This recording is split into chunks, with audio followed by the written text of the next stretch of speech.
May kilala ka bang taong sobrang sipag? Yung tipong unang pumapasok sa trabaho at huling umuwi? Yung hindi nagrereklamo kahit pagod na? Yung laging handang tumulong? Pero sa kabila ng lahat ng sakripisyo niya, parang hindi pa rin siya umaangat. Parang lagi pa rin kulang. At kung minsan, baka ikaw ang taong yon. Araw-araw kang bumabangon ng maaga. Habang mahimbing pa ang tulog ng iba, nakahanda ka ng harapin ang panibagong laban. Nagtatrabaho ka para sa pamilya, para sa mga anak, para sa kinabukasan. Pero sa tuwing dumarating ang bayarin ng bills, renta, tubig, kuryente, matrikula, pagkain, parang nawawala agad ang pinaghirapan mo. At sa gabi, habang nakatitig ka sa kisame, may isang tanong na paulit-ulit nang bumabagabag sa isip mo. Bakit kahit masipag ako, kulang pa rin? Masipag ka ba? O pagod ka lang? Minsan iniisip natin na ang kasagutan ay dagdag trabaho, mas maraming overtime, mas maraming sakripisyo, mas kaunting tulog. Pero paano kung hindi yun ang tunay na problema? May isang ama na kilala ko, 12 oras siyang nagtatrabaho araw-araw. Halos wala ng pahinga. Minsan kahit may sakit pumapasok pa rin. Hindi dahil gusto niya, kundi dahil kailangan. May pamilyang umaasa sa kanya. Tuwing sweldo, masaya siya. Pero makalipas lamang ang ilang araw, halos wala nang natitira. Bank balance drops, may pambayad sa utang, may bayarin sa bahay, may gastusin sa mga anak, at minsan may mga emergency na hindi naman niya inaasahan. Lumipas ang maraming taon, ganun pa rin ang sitwasyon. Mas pagod siya, mas matanda, pero hindi pa rin mas magaan ang buhay. Isang gabi, sinabi niya sa kanyang sarili, hindi naman ako tamad, bakit parang wala pa rin nangyayari?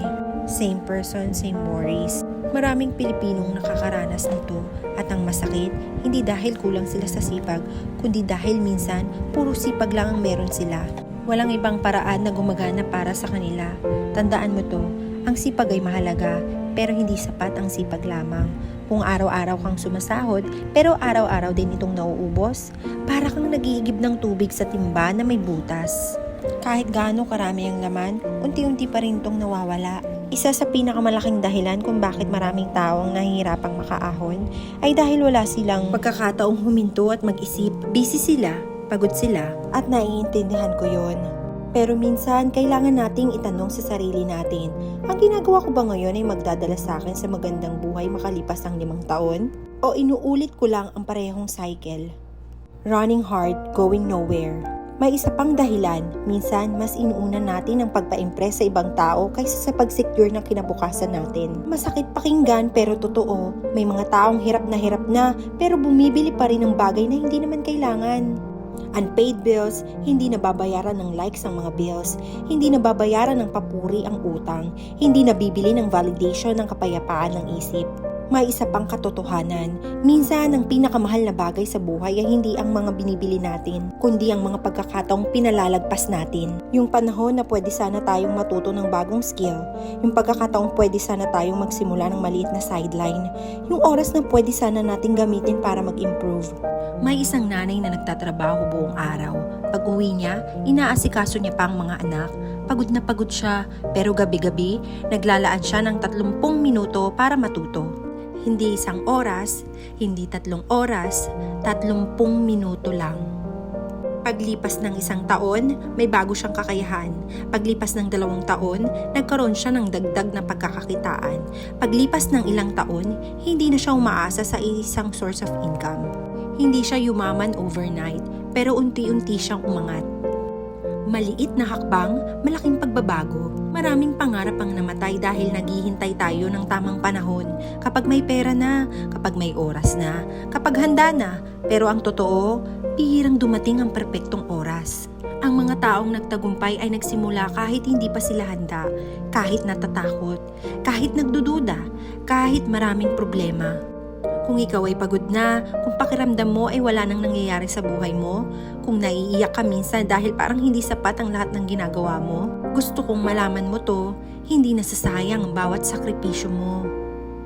May halaga ang bawat araw na lumalaban ka. May halaga ang bawat umagang bumabangon ka kahit gusto mo nang sumuko.